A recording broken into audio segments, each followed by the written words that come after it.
बिहार में voting percentage में कमी अमित शाह और नरेंद्र मोदी को कर दिया परेशान। बिहार में उनके साथ भी हो गया बड़ा खेल। इतिहास गवाह है कि जब जब वोटिंग परसेंटेज में कमी होती है तो सत्ता बदलने की धमक होती है। बिहार में प्रधानमंत्री मोदी की कई रैलियां भी नहीं आई काम। जनता भाजपा के विरोध में घर से बाहर निकलने का नहीं किया प्रयास।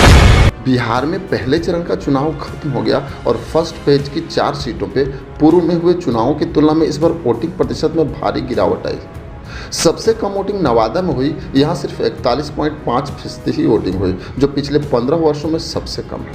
अगर देखा जाए तो वोटिंग परसेंटेज का कम होना मोदी सरकार के लिए शुभ संकेत नहीं है, ये उनके लिए खतरे की घंटी भी हो सकती है। जबकि मैं आपको बता दूं कि लगभग सभी सीटों पर इस बार नए कैंडिडेट चुनाव लड़ रहे हैं। इसके बाद भी वोटर्स में उस तरह का उत्साह नहीं दिखा। बावजूद इसके वोटर्स में वो उत्साह नहीं दिखा जो 2014 और 2019 के चुनाव में दिखा। वहीं एक तरफ देखा जाए तो चुनाव के मौसम में गर्मी का ज़्यादा पड़ना भी एक फैक्टर रहा। नेताओं के प्रति वोटर्स की घटती दिलचस्पी, खासकर शहरी क्षेत्रों के बूथों पे साफ तौर पे ये देखा गया कि वोटर्स घर से बाहर कम निकले, जो प्रधानमंत्री मोदी के लिए शुभ संकेत नहीं है। वहीं अगर देखें तो जमुई में जब चिराग पासवान चुनाव लड़ रहे थे तो 2014 और 2019 के समय एनडीए कार्यकर्ताओं में जो जोश दिखा वो इस बार नहीं दिखा। इससे भी प्रधानमंत्री नरेंद्र मोदी और चिराग पासवान परेशान हैं। अगर देखा जाए तो ग्रामीण क्षेत्रों में महागठबंधन और एनडीए दोनों के ही समर्थक उत्साहित दिखे।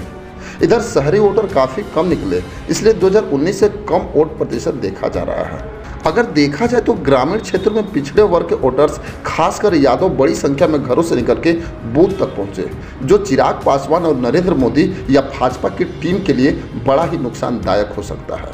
अगर देखा जाए तो इस बार लोकसभा का चुनाव चिराग पासवान के लिए अस्तित्व की लड़ाई है, क्योंकि प्रधानमंत्री नरेंद्र मोदी और अमित शाह चिराग पासवान को आगे करके बिहार में लोकसभा का चुनाव लड़ रहे हैं।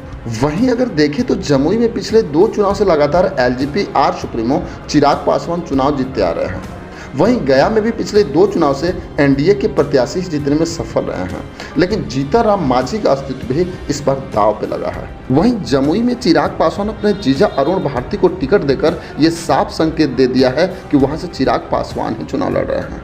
लेकिन जमुई में वोटिंग परसेंटेज का कम होना भी चिराग पासवान के माथे पे सिकन ला रहा है, क्योंकि तेजस्वी यादव ने पूरे बिहार में जो रोजगार का मुद्दा उठाया है वो भाजपा को कहीं ना कहीं पीछे कर रहा है।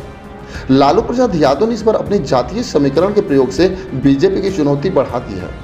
यही कारण है कि देश के हर राज्य में प्रयोग करने वाली बीजेपी बिहार में सभी प्रयोग को किनारे कर अपने पुराने और विनिंग कैंडिडेट पर ही दाव लगाया। वहीं राजनीतिक विशेषज्ञों का कहना है कि इस बार बिहार की जमीन पे फतह कर पाना प्रधानमंत्री मोदी के लिए आसान नहीं होगा। लालू यादव के प्रयोग ने बीजेपी के लिए मुश्किलें खड़ी कर दी हैं। यही कारण है कि पीएम मोदी बार बार बिहार आ रहे हैं। वहीं पहले चरण की 4 सीटों पे 3 पर पीएम मोदी की सभा हुई।